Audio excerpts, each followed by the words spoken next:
Hey guys, I'm Laura. I'm Dane, and welcome to our channel Rip Ride Vlog It. In this video we're going to be looking at the speculations for Halloween Horror Nights 30. We're going to go off the speculation map mainly, I think. Yeah, so we're basically going to run through some of the, I'm looking down to the right because I've got the speculation map here, so if I start doing this you know why.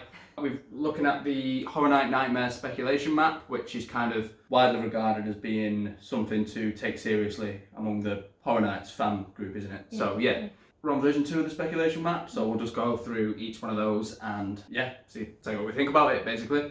Yeah, let's get to it.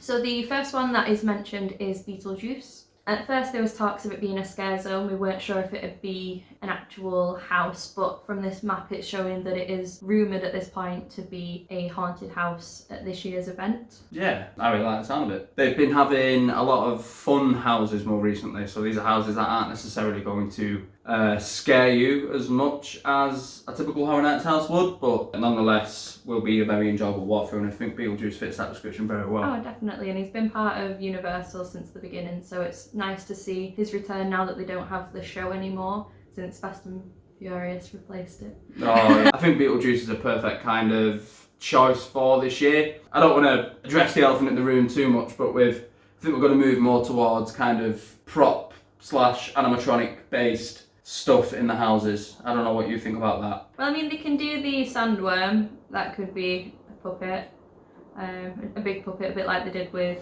Clownzilla in the Killer Clown's house last year, maybe. Yeah, we're seeing that quite a lot now, aren't we, in terms of bigger is better, I think. Yeah, so I think you've got the sandworm and you've got loads of different kind of weird stuff that Beetlejuice does as well. Yeah, there's loads of scenes that could play quite well into a house.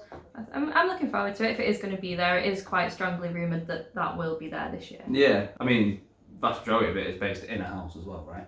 So I guess it translates quite well. That's my kind of thought process. Is there a house in the film? Yeah, if so, it'll probably be an okay house or a good house. I think it would be brilliant. I hope they have his grave with the lights, highlights Beetlejuice. That'd be cool. Yeah, that'd be awesome. And the dinner scene as well. Mm. Next house on the list is Universal Monsters' The Bride, with music by Billie Eilish. That's one that I know is really up in the air for people. They're happy or sad about it. Because at first it was rumoured that Billie Eilish was going to have her own house.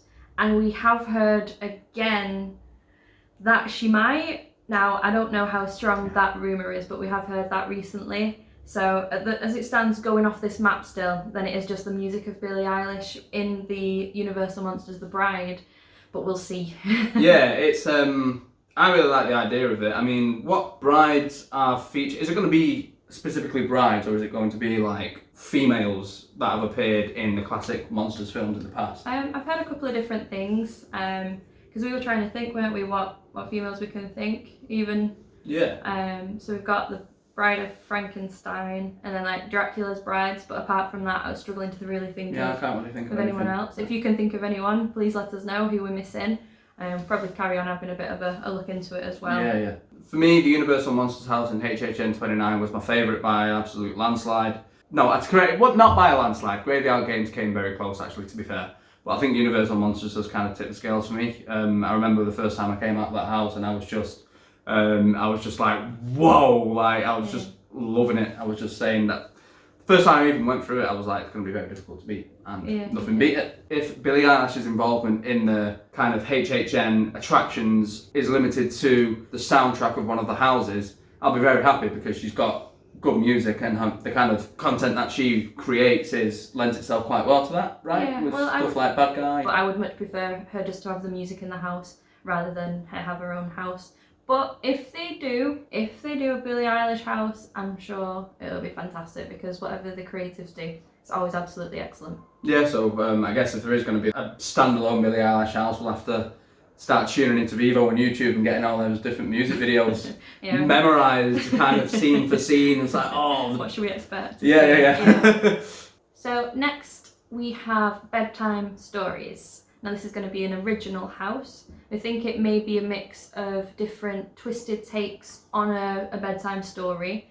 Now, just from the name, thinking maybe the storyteller, one of the icons from previous year, could be the icon of this house. Now that I've not really heard that anywhere apart from just going off its name. Yeah, I think the idea that it would be almost kind of you're walking through kind of an anthology of different bedtime stories is really interesting.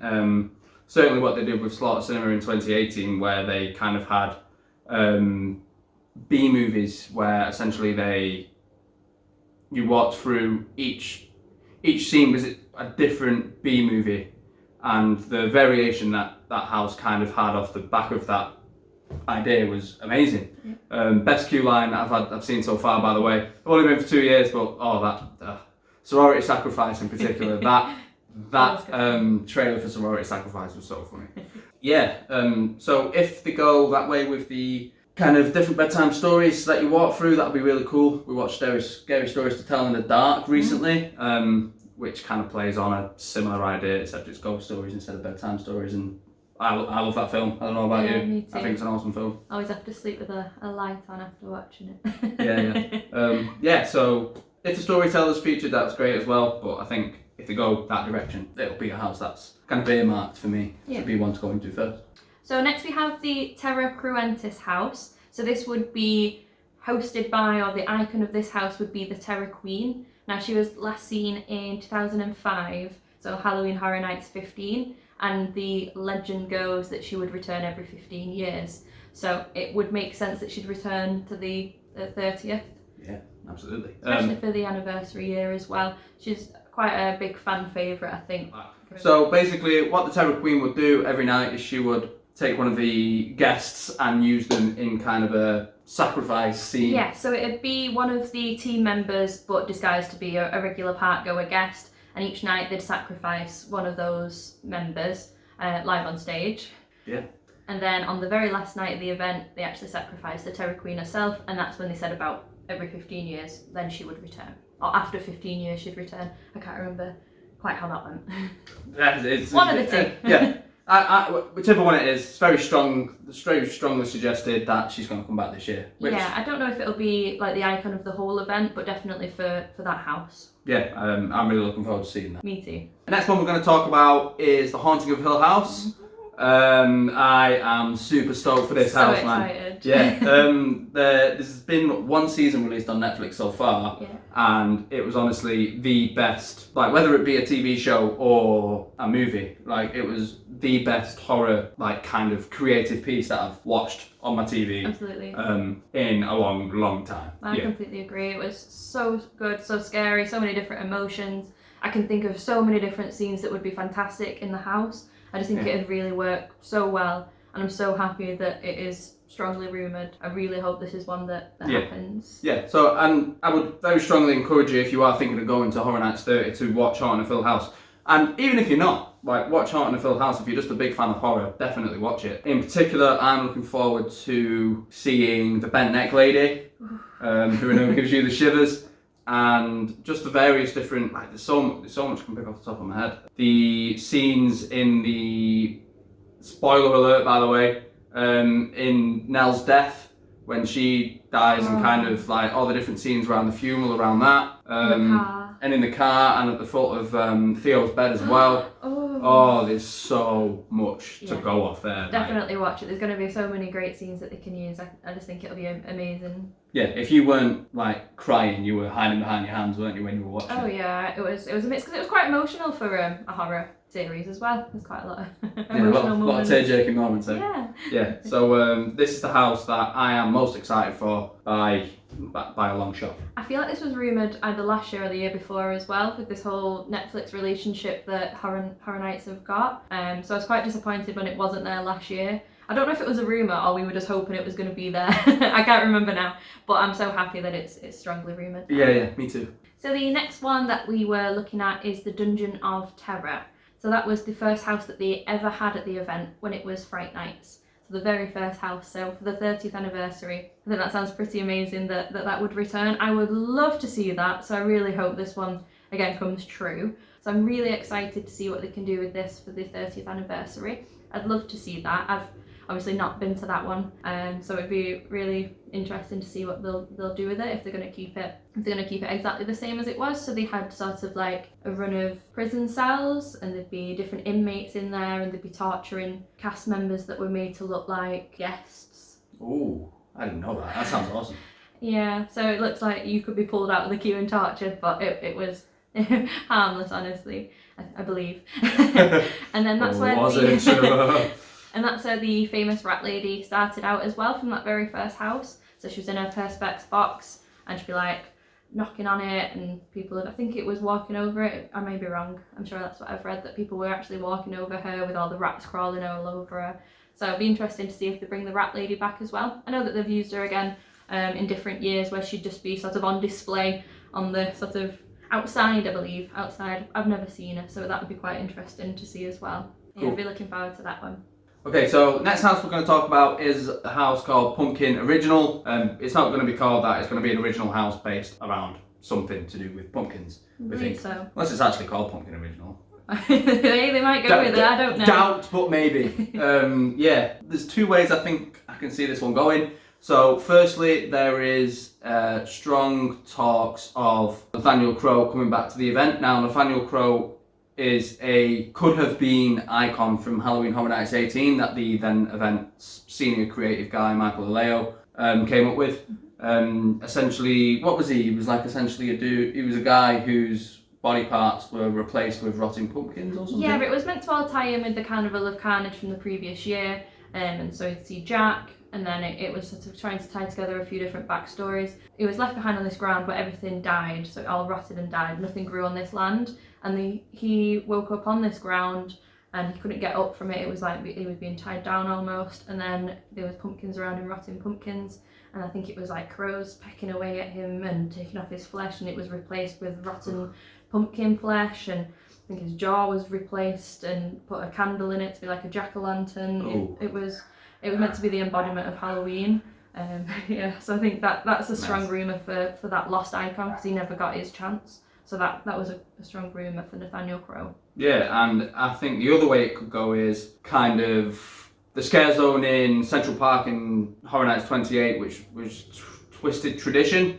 That was basically where an ancient spirit had been awoken or something like that during Halloween, wasn't it? And it was based in Cary, Ohio, and there was just kind of just pumpkin people. And the sackhead people. Yeah, there were sackheads and pumpkins all around. There was some really cool kind of, they even themed a house, didn't they? That was interesting. Oh, was that year? Yeah. They even themed a house just before you went into the scare zone, I think. Yeah, or just named Mel's Dying. Yeah. Named Mel's Dying, which is not called Mel's. Oh yeah? Dying. I always do this. It's called Mel's Dying. I've never called it the proper name. Did I say dining? It's not even called dining, Driving. it's called driving. There we go. Driving. Mel's Dying is better. And yeah, if it goes that way, I'll be equally as happy, because I think Twisted Tradition, I think Horror Nights 28 was a strong year for scare zones anyway, but Twisted Tradition actually topped the list for me just for its, it was very transportive in the way that it took you completely out of the park, like the pumpkins and the trees and stuff. The lighting was very kind of dim. Yeah, it's always a darker part of the theme park, that area as well, so it was perfectly placed. Yeah, I think just in terms of its ability to transport you out the park to somewhere completely different is what kind of put the cherry on top of the ice and on top of the cake. So next we see the legendary truth mentioned. Now this is something that started back in 2008. So with the whole lore of Bloody Mary, there was a whole backstory, and this is when it first came into it. I wasn't at that event, but I've heard great things about it. And also the website for that year, just people checking every day just to see what new parts have been added. And I believe that's when the legendary truth first came into it, the collective. Now they're an organisation, I believe, of investigators. Yeah, so I think you were saying they were like a kind of a investigatory team who would kind of go around and explore the various kind of goings on around the parks. There was different ones. Right. It's been there a few different years. I know there's been some that have been more app-based. I believe it's more normally used to test different technologies. One year it was just, I think 2014, it was just select people. If you did a certain amount of challenges throughout the park, like you went through all the different scare zones and the houses, then you got your points, and then you got to go to this event and it tested out different technologies, and it was like another walkthrough, like almost a bonus house. I'm sure there's plenty of Legendary Truth backstory videos out there. I think it's too much to kind of talk about in this vlog because we've seen like ones that last for 35-40 minutes long before, haven't we? I think it's suffice to say that The Legendary Truth was a team of investigators that kind of investigated the various goings on around the parks at Horror Nights, right? Yeah, looking into the paranormal. I think there was one year where you had an app and it told you if the scare actor was evil or good. And there was different things like that. There was different rewards certain years. And I know that there was a house one year. Now this is meant to be a house, so I don't know if it's going to follow a similar pattern to that. I don't know if it's set in Carey again, but we'll find out. Yeah, we'll see. Interesting to see what they'll come out. Yeah, I'm still researching it myself like previous years because I've never experienced it myself. So I'm quite interested just to get a bit more of a background on it. So I think we're going to tackle the final two things on this list, which are secret IP and unknown original. I think we'll tackle those both together and we'll use that as kind of an opportunity to just talk about what we'd like to see.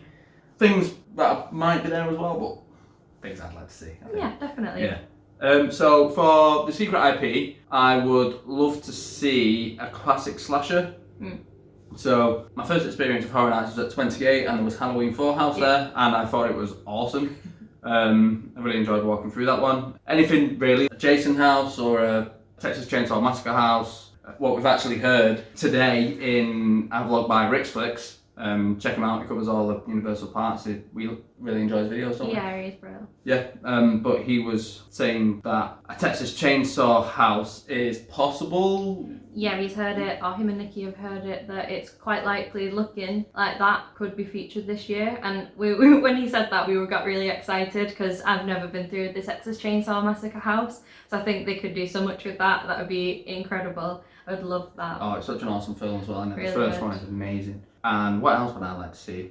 I think I would like to see an It house, but there's a whole thing around that. We know Warner Brothers and licensing and all that jazz. We know it, but you can dream, can't you? Maybe one day. Yeah, that's what I'd like to see. And I think, I think those kind of top it for the list in terms of IPs. I don't know if you feel strongly about any IPs you want to see, or. For me, I'd probably go down for the unknown original in 2015 for the 25th anniversary.